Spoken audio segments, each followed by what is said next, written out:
보통 안녕하세요, 서울연구원의 김승연입니다. 보통 세션에서 이렇게 서서 사회를 보는 건 처음이어서 되게 당황스럽긴 한데요. 두 번째 세션은 플랫폼 자본주의와 기본소득이라는 주제로 하도록 하고요. 여기도 마찬가지로 발표자분이 세 분이 계세요. 그래서 발표하시는 분들의 발표 내용을 들은 다음에 토론을 이어나가는 방식으로 하겠습니다. 그래서 발표자 소개를 먼저 세 분 다 일괄적으로 먼저 해드리면, 첫 번째 발표는 금민 정치경제연구소 소장님이시고요. 발표 주제는 빅데이터 가치론과 공통부 배당론을 발표를 해주실 예정입니다. 두 번째는 이다혜 서울대 고용복지법센터 연구위원님이시고요. 발표 주제는 플랫폼 노동, 노동법의 변화 기본소득으로 발표를 해주실 예정이고요. 세 번째는 강남원 한신대 경제학과 교수님이시고요. 발표 주제는 인공지능 가치의 공정한 분배라는 주제로 발표를 해주실 예정입니다. 발표 시간은 이제 저희가 시간 제약이 있으니까 한 분당 한 주제당 15분씩 발표를 진행하는 걸로 하겠습니다. 먼저 금민 소장님께서 먼저 나와서 발표 부탁드리겠습니다.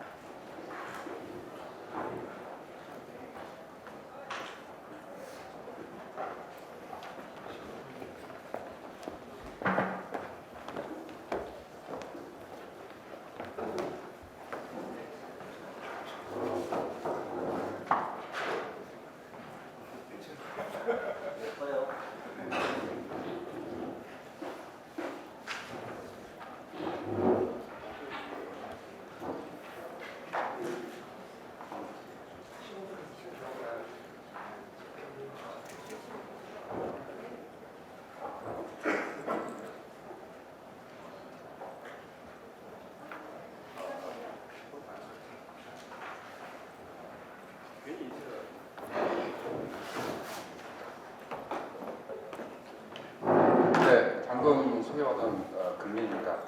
오늘 제 주제는 빅데이터 가치론과 공통부 배당론인데요. 쉽게 주제 취지를 말씀드리자면 빅데이터가 생산하는 가치와 공통부 배당, 기본소득을 어떻게 이렇게 상호 연결시킬 수 있는가에 대한 문제를 다룰 예정입니다.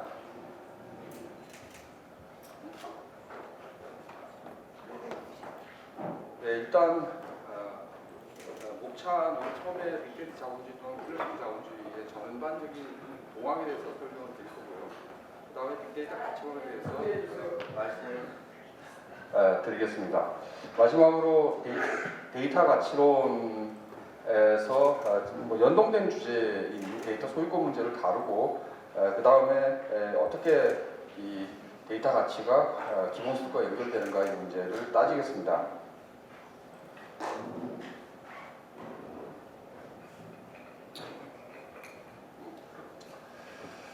네, 일단 오늘날 자본주의에 있어서 데이터의 중요성, 이것은 여러 연구에서 실증이 되고 있습니다. 이윤 생산에서 데이터는 굉장히 중심적인 역할을 차지하고 있습니다. 여러 가지 굉장히 많은 연구가 있는데 대표적인 것만 소개를 드리자면, 미국 330개 기업을 분석한 결과 데이터 기반 의사결정을 하는 기업의 생산성이 5에서 6% 정도 높더라. 마찬가지 영국 기업을 분석한 결과도 동일하게 소비자 데이터를 활용하는 기업이 8에서 13% 더 생산적이다라는 겁니다. 여기서 제가 한 말씀 꼭 드리고 싶은 것은, 데이터를 우리가 얘기할 때 단순히 구글이나 아마존 혹은 페이스북 같은 플랫폼 기업만 해당이 되는 게 아니라는 사실입니다. 우리가 플랫폼 기업이라고 얘기할 때 지멘스라든지 PE처럼 산업 플랫폼도 당연히 포괄해서 개념 사용을 해야 되는 것처럼, ICT 기업뿐만 아니라 모든 기업, 제조, 금융, 농업, 공공 분야 등 모든 분야에 있어서 이 데이터의 중요성은 이미 진행되고 있는 현상이라는 점입니다. 오늘날 자본주의 생산에서 데이터는 막대한 중요성을 가지고 있습니다. 자, 물론 가장 중요한 기업 형태는 플랫폼 기업이죠. 플랫폼 기업, 예를 들어 구글이나 페이스북을 보면 이용자 증가가 데이터를 증가시키고 이윤을 증대시키더라. 소각 체증의 법칙이 실증이 되고 있습니다. 이 이윤은 어디에 의존하고 있느냐? 데이터 외부성에 의존한다. 쉽게 얘기해서 그들이 만든 게 아니라 바깥에서 만들어 온 거다. 여기서 가장 핵심적인 요소는 데이터라는 점입니다. 플랫폼은 뭘 하느냐? 이 데이터를 수집하는 기구입니다. 데이터를 수집하고 추출하고 하는 이 디지털 인프라다 이렇게 정의할 수 있습니다. 당연히 그 플랫폼을 회사가 소유하고 있죠. 회사가 소유하고 있기 때문에 데이터는 회사가 사실상 소유권을 갖고 있지 않지만 법률적으로는 갖고 있지만 않지만 사실상 실효적인 데이터 소유권을 행사하고 있다고 말할 수 있습니다. 그리고 그 데이터 일각에서 인공지능을 개발합니다. 여기까지 많이들 얘기가 되는 부분입니다. 기본적으로 데이터의 활용, 어떻게 자본의 축적에 기여하느냐. 일단 생산 주기를 줄입니다. 지멘스가 가장 대표적이죠. 공장의 가동 주기를 확고하게 줄였습니다. 일단 유통 주기를 줄입니다. 온라인 구매하는 것이 훨씬 더 맞춤형으로 구매하고 빨리 소비합니다. 재투자 주기를 확고하게 줄입니다. 예를 들어 굉장히 이 갱신 주기가 긴 산업자본주의 시대의 고정자본과 오늘날의 알고리즘을 고정자본으로 볼 때 알고리즘과 비교를 하자 그러면 알고리즘의 갱신 주기는 거의 한 달에 한 번, 심지어 하루에 한 번씩 베타 버전 출시해서 계속 갱신하고 있다 이렇게도 말할 수 있습니다. 그래서 항상적인 어떤 혁신 경제가 가동되고 있다 이렇게 말씀드릴 수 있을 것 같습니다. 결과적으로 플랫폼 기업의 경제 비중은 어마어마하게 늘었습니다. 세계 5대 기업이 다 플랫폼 기업이고 이것은 물론 자산 가치, 즉 어떤 기업의 미래 가치를 중심으로 하는 기준이지만 기업 수익 기준으로 봐도 구글이 이미 27위고 페이스북이 188위입니다. 데이터 기반 가치 생산이 어떻게 이루어지고 있는지 실증적 자료를 찾기가 매우 어렵습니다. 그러나 사회 전체에서 볼 때 노동소득 분배율은 확고히 떨어졌다라는 것을 알 수 있습니다. 그리고 특히 기업의 노동소득 분배율을 비교해 보면은 미국 GDP에서 노동소득 비중은 53.1%입니다. 그러나 페이스북의 임금 비중은 총 수입에 대한 임금 비중입니다. 11%에 지나지 않습니다. 그럼 페이스북 노동자들이 월급을 되게 적게 받느냐? 전혀 그렇지 않죠. 고용된 인원이 적기 때문입니다. 제가 알기로 입사할 때 연봉 2억, 그리고 구글은 2억 5천. 그러니까 미국에서 로스쿨 졸업한 사람보다 훨씬 더 많은 첫 연봉을 받고 입사하는 걸 알고 있습니다. 네, 사회 전체적으로 볼 때 만약 성장 효과가 있다 그러면은 노동소득 비중이 하락하더라도 노동소득 그 자체의 절대적 흑인 늘어날 수 있습니다. 파이 늘리기 효과 비슷한 거죠. 그러나 사실은 지금은 저성장이고 거기다가 저성장 속에서 경쟁이 심화되면서 파괴적인 기술 혁신이 일어나고 있는 시대라고 볼 수 있습니다. 그래서 결과적으로 거대한 탈동조가 일어나고 있다. 소득과 일자리 생산성이 전부 탈동조하는 그런 시대를 우리가 살고 있습니다. 게다가 정치 사회적인 측면에서는 감시자본주의, 우리의 일거수일투족이 전부 다 기업에 의해서 감시되고 있죠. 국가가 감시하는 이상한 경우도 있습니다. 중국이죠. 그러나 대개의 경우에는 기업에 의해서 감시되고 있고 만약에 스마트 시티 등을 사업이 더 기업 주도적으로 발전한다 그러면은 사회 인프라 전반에 대해서 교통, 주거 등등등 공공 인프라 전반에 대한 자본의 지배가 이루어질 수도 있습니다. 옛날에 아주 오래전에 19세기 이미 막스가 지식은 고정자본 기계에 흡수된다라는 얘기를 했는데요. 오늘날의 현존한 최고의 기계, 이건 산업기계가 아니라 추상적인 의미에서 지식을 흡수한 최고의 기계가 뭐냐고 묻는다면 그것은 인공지능이고 그것은 플랫폼 알고리즘일 거라고 저는 생각합니다. 그 플랫폼 알고리즘에 대한 이해는 21세기 자본주의의 핵심적인 이해의 핵심이라고 저는 생각합니다. 일단 매우 간단한 개념 구별을 해보도록 하죠. 콘텐츠 알고리즘과 플랫폼 알고리즘. 콘텐츠 알고리즘은 데이터 기반으로 가동되지 않습니다. 쉽게 얘기해서 옛날에 저희들이 샀던 마이크로소프트의 프로그램들이 콘텐츠 알고리즘과 비슷한 겁니다. 반면에 플랫폼 알고리즘은 뭐냐? 이것은 데이터에 의존하는 겁니다. 데이터 없이는 가동되지 않는다라는 겁니다. 즉, 이는 지식을 전유하는 인클루저 방식이 변했다라고 말씀드릴 수 있습니다. 그전에는 지적재산권의 입각에서 울타리치기를 했다 그러면 그래서 늘 불법 복제한 사람 잡으러 다니고 그랬다 그러면 지금은 오픈소스를 플랫폼에서 포획하는 방식의 울타리치기로 발전했다고 볼 수 있습니다. 플랫폼 알고리즘과 빅데이터의 관계, 마치 이것을 떨어진 것처럼 생각하기 쉬운데요. 사실은 이것은 한 몸통입니다. 칸트의 말을 빌리자면 알고리즘은 빅데이터는 공허하고 빅데이터는 알고리즘 맹목적입니다. 이 둘은 반드시 같이 있어야 되고 그리고 사실은 다르면서도 같은 거고 상호 구성적입니다.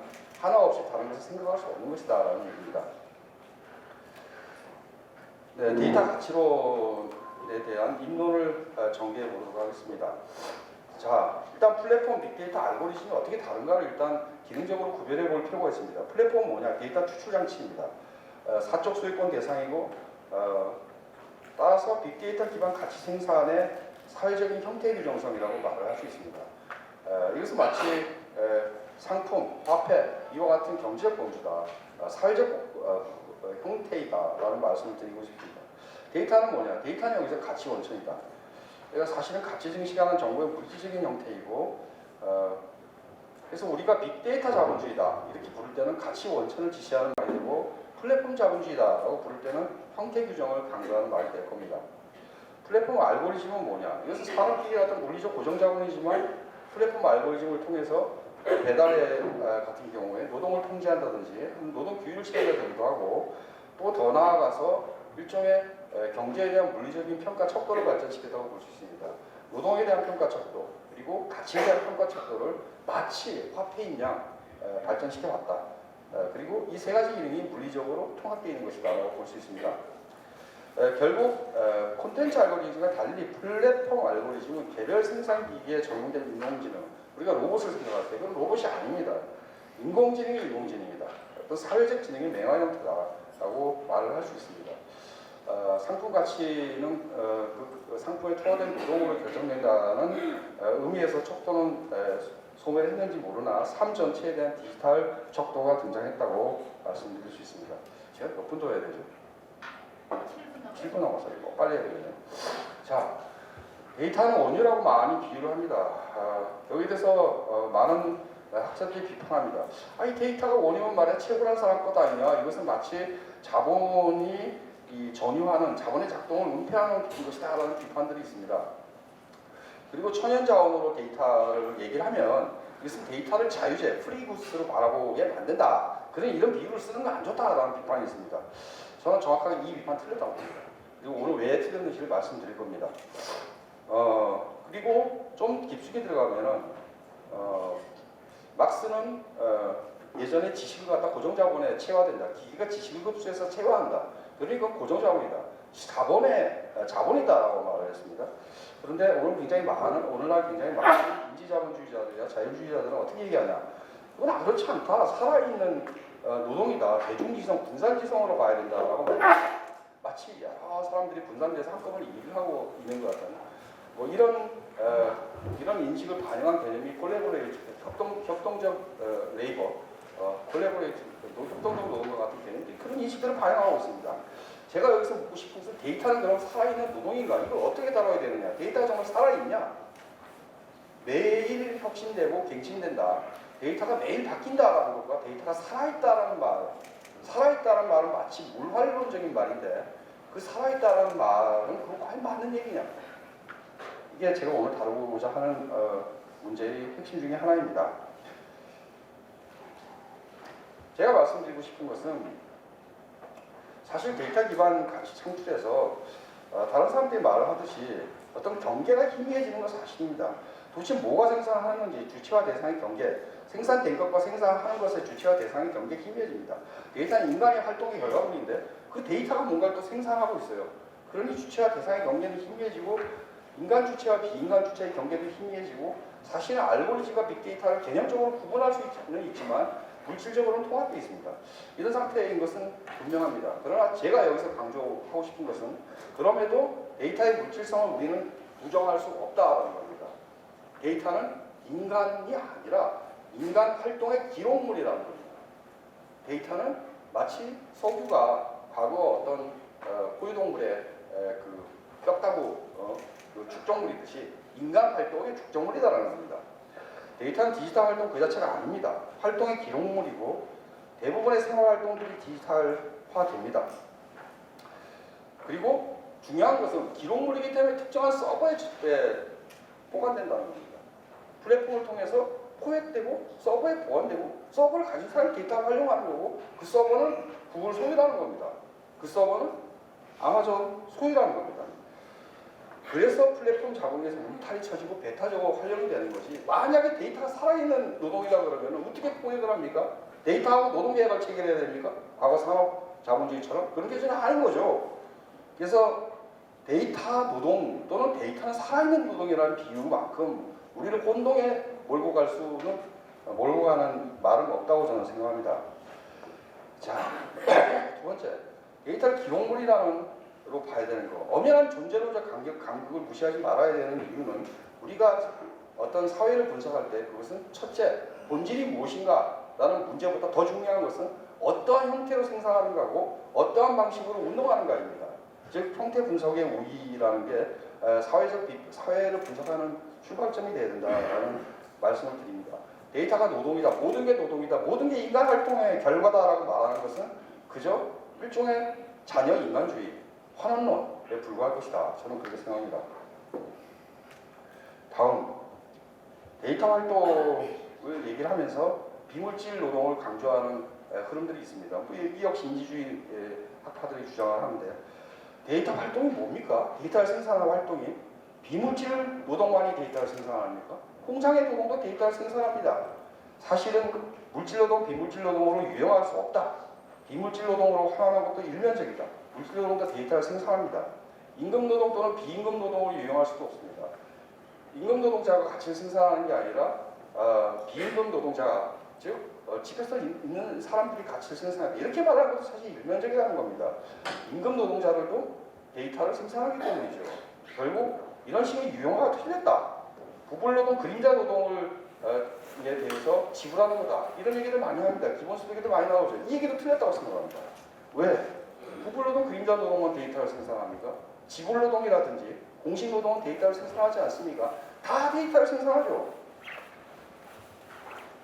그러니 정동 또는 살아있는 사회적 노동이라는 말을 쓸 수 있는데 그렇게 얘기하면 또 뭐가 달라집니까?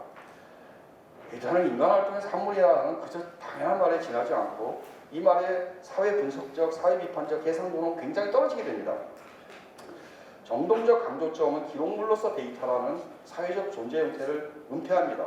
바로 이 기록물이라는 속성 때문에 어떤 서버에 보관되고 어떤 플랫폼 기업이 배타적으로 활용할 수 있는 것이기 때문입니다. 우리는 이와 같은 사회적 형태에 대해서 질문을 던져야 됩니다. 데이터는 기록물이면 고정된 것 같은데, 즉 석유는 고정되어 있는 거잖아요. 지금 석유를 만들어내는 현상은 일어나고 있지 않죠. 그런데 빅데이터는 그냥 부단한 혁신 경제, 이 둘은 모순적이지 않는가라는 질문들이 나옵니다. 제 생각엔 모순적이지 않습니다. 왜냐하면 지식을 흡수하고 채용하는 기계도 과거 산업자본주의 시대에 끊임없이, 지금보다는 좀 늦었지만 끊임없는 혁신 경제였기 때문입니다. 결과적으로 빅데이터가 기록물이라는 얘기, 즉 어떤 과거의 산물다라는 얘기와 지금 현재 부단히 갱신된다는 말은 모순되는 게 아닙니다. 데이터는 매 순간 부단하게 기록됩니다. 정확하게 말하자면 데이터는 매 순간 부단하게 기록된다는 거예요. 기록물이기 때문에 축적되어 있는 거지만 매 순간 부단히 기록되기 때문에 혁신되는 겁니다. 네. 많은 사람들은 투하노동 시간이 가치를 결정하지 않게 돼서 자본주의가 종말됐다고 생각을 하지만 제 생각에는 옛날의 자본주의도 투하노동에 의해서 가치가 결정되지 않았다고 생각하고 그리고 정보제 비례적 비경합적 성격에서 자본주의를 넘어설 가능성을 찾는 시도도 이 데이터 경제의 화폐화 가능성에 대한 과소평가라고 생각을 합니다. 오픈소스에 의존한 플랫폼 자본주의는 정관대로 사회적 삶 전체를 어떻게 전면적으로 화폐화할 수 있는가를 보여주고 있고 우리 눈앞에 선뜻 다가와있습니다. 그래서 데이터에 의존하는 가치 생산의 화폐화 방식들이 쭉 발전을 하고 있습니다. 일부는 화폐로 표현되지 않아서 디지털 경제의 효과가 GDP 성장을 나타나지 않을 수 있습니다. 경제학에서 요즘 많이 얘기하는 총요소 생산성의 역설이라는 게 이래 생기는 거죠. 그러나 일부는 반드시 내재화됩니다. 법과 제도를 통해서 의제적으로 화폐화돼서 내재 외부를 끝나요? 확장합니다. 빨리빨리 해야겠네요. 네, 넘어가겠습니다. 네.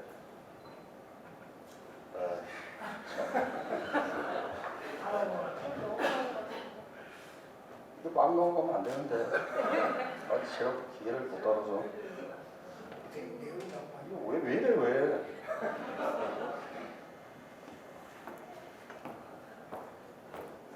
네, 여기는 넘어가겠습니다. 데이터 가치론의 첫 번째 유형은 데이터 개별적 노동이라는 거예요.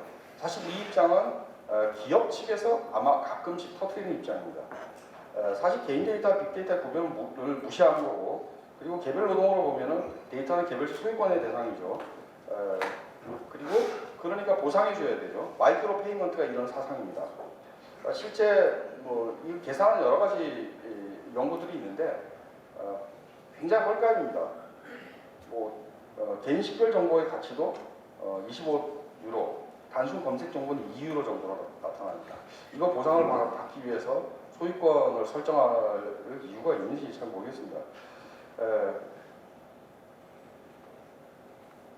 네, 그래서 개별적 노동으로서의 데이터 개념이 등장한 이유는 개별적인 소유권을 확립시키려는 것이었고, 실제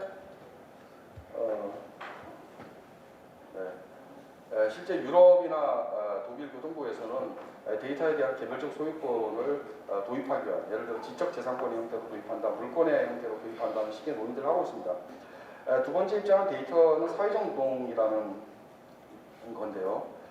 이는 아까 말씀드린 것처럼 기록물로서 데이터와 생성하는 활동의 개념적 혼동이다라는 거고, 존재론적인 혼동이다라고 말씀드릴 수 있겠습니다. 그 다음에 그래서 조합은 사회적 노동이 데이터 사회적 노동이다라고 말을 하면서 이러한 언명이 굉장히 탈자본주의적인 전망을 연결시킵니다. 그러나 저는 사실 이런 언명에서 탈자본주의 나오지가 않는다. 사회적 노동에 지불하는 게 무슨 탈자본주의가 나오냐. 옛날에 고임금 자본주의도 완전 고용 고임금 자본주의도 가능했는데 부분 노동에 대해서 사회적 노동으로 해서 다 지불한다고 해서 왜 탈자본주의냐 그게. 기본소득을 지급하면 자본주의는 늘 가능한 건데 이 사람들 뭔가 자기 혼돈에 빠져 있다라고 생각합니다. 결국 잘 읽어보면 그들도 주장할 때 디지털 고정자본의 정동적 성격, 그게 고정자본이지만 고정자본이 아니고자 한다, 공통체의 등장 등에서 찾습니다. 결국 노동에 대한 정치적 독해의 연장선에서 탈자본주의 전망이 끌어져 나온다고 볼 수 있습니다. 세 번째 유형은 제가 주장하는 유형인데요. 빅데이터는 개별 데이터의 단순한 총합이 아니다. 누구에도 비속될 수 없다라는 겁니다. 누구의 성과라도 확정할 수 없다라는 겁니다. 물론 빅데이터가 형성되기 위해서 마지막 채굴된 데이터, 그 굉장히 중요한 역할을 했겠죠. 근데 누구 건지는 그건 잘 알 수가 없는 겁니다. 결국 공통으로서 인간 활동에 생성되고 부단히 갱신되는 2차적 자연이라는 겁니다. 네, 천연 자원의 비율은 틀린 게 아닙니다. 데이터는 인공적 공통부입니다.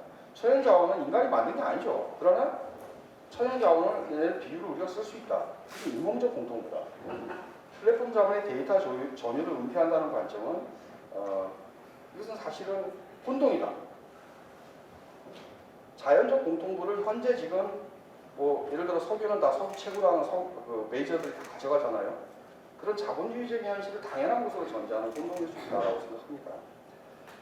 현재 자원이 채취자의 사적 소유물 또는 국가의 공공 소유가 아니라 모든 사람의 공동 소유인 경우를 우리는 이미 알고 있습니다. 알래스카 연구기금이 그렇죠. 천연 자원에 대해서도 그 천연 자원이 자유재가 아닌, 그리고 모든 사람이 공동 소유인 경우가 있는데 왜 인공적 공통부에 대해서 석유의 비율을 쓴다 그러면 안 되냐? 왜 이것을 공통부라고 부르면 안 되냐? 노동이라고 꼭 왜 불러야 되느냐? 저는 의문이 있다는 겁니다. 그리고 실제 기본소득의 출발점인 페이는 토지 공통부를 공동소유로 시작했다 인식했습니다. 그리고 빅데이터와 플랫폼 알고리즘은 인공적 공통부의 최신 형태라고 저는 생각합니다. 자, 세 번째 유형에 대해서 계속 설명하겠습니다. 이렇게 말하는 것은, 이렇게 인공적 공통부 개념을 사용하는 장점은 뭐냐? 우리가 가치의 경제학을 넘어서 부의 경제학으로 여러 기관을 함축한다. 가치의 경제학의 이런 쉽게 얘기해서 자연을 전부 자유재로 취급했기 때문입니다. 그래서 교양의 비율은 투하된 노동에서 결정된다고 생각할 겁니다. 왜? 나머지는 다 자유재니까 거기에 얼마큼 많은 자연의 기여가 있는지는 따질 이유가 없으니까 모든 인간이 적응 가능한 자유재이니까 이렇게 생각했던 겁니다. 그런데 사실 가치는 원천이 노동인지는 모르지만 부의 원천은 자연과 노동이 둘 다 기여한다라는 거고, 페이는 토지 공동부를 공동소유로 인식했고 현재 과학기술 인공적 공통부를 공통기술, 공통부로 인식하는 것 역시 그것이 실제적으로 현대 기본소득론의 굉장히 중요한 문제였다라는 말씀을 드립니다.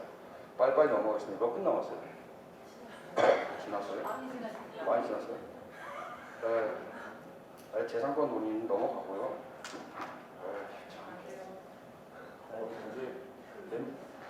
아닌데 그냥 한 말씀만 드리고 네. 아 이거 왜 이래요? 공통부 어쨌건 우리가 공통부 데이터 빅데이터가 가치 창출을 하고 그래서 엄연한 현실이고 그 빅데이터를 우리가 우리 모두의 공통부라고 인식을 할 경우에 그러면 어떠한 결론이 나오느냐? 우리 모두의 공통부이기 때문에 그 공통부를 우리가 향유하고 분배받을 권리가 있다는 결론이 나오겠죠. 그래서 실현한 세 가지 방법이 있을 수 있다고 저는 생각하고 첫 번째는 중소형이다. 예를 들어 모든 데이터 활용하는 모든 기업에 10% 정도의 과세를 해서 그래서 글로벌 기준으로 만들어가지고 ODS 이런 거 하지 말고 지금 케냐의 기본소득 주듯이 그런 식으로 나와줄 수 있다고 생각합니다. 그런 방식의 빅데이터 지구기금은 어떤 의미에서 중증적인 기본소득을 설계하는 게 굉장히 좋을 거라고 생각합니다. 두 번째, 국민국가적으로 할 수 있는 방법은 영노동당이 그런 주장을 합니다. 했다가 말았다가 했다가 말았다가 하면서 하자는 건지 안 하겠다는지 제가 알 수가 없는데 예를 들어 공유지분권 모델입니다. 기업 지분의 10% 정도를 국민 모두의 소유로 해서 배당을 받는 방식입니다. 소유권을 설정할 수 있는 분명한 근거는 빅데이터를 활용하고 있지 않느냐. 그래서 빅데이터는 모든 사람의 것이다. 최소한 국민 모두의 것이다. 이런 논의를 펼칠 수 있을 것입니다. 세 번째는 아니 뭐 빅데이터만 모든 사람의 것이냐. 알고리즘과 빅데이터를 나눌 수도 없고 빅데이터 없는 알고리즘이 있을 수가 없고 알고리즘 빅데이터의 근거에서 예를 들어 뭐 기계학습을 한다든지 클라우드 컴퓨팅 기술에 의해서 매일 진화를 하고 있는데 뭐 알고리즘도 공동 소유를 하면 어떻겠느냐. 그래서 배당을 받는 방식, 공동 소유형 배당 방식이 있을 수 있겠습니다. 제가 이렇게 공통부를 강조하는 이유는 기본소득의 원천이 무엇인가 우리가 분명히 얘기할 수 있기 때문입니다. 기본소득 이야기를 처음 시작했던 페인도 그 원천이 토지공통부라고 분명히 얘기했습니다. 오늘날 지식과 빅데이터, 과학기술이 훨씬 더 중요해진 시절에 기본소득의 원천이 인공적 공통부라고 얘기를 하면 우리는 기본소득의 지표들, 무조건성이라든지 무조건성이라든지 보편성이라든지 개별성이라든지 이런 부분을 명확하게 더 이해할 수 있을 것입니다. 그것이 공통부이기 때문에 모두가 나눠받아야 되고요. 조건 없이 받아야 되고요. 그리고 개별적으로 나눠받아야 됩니다.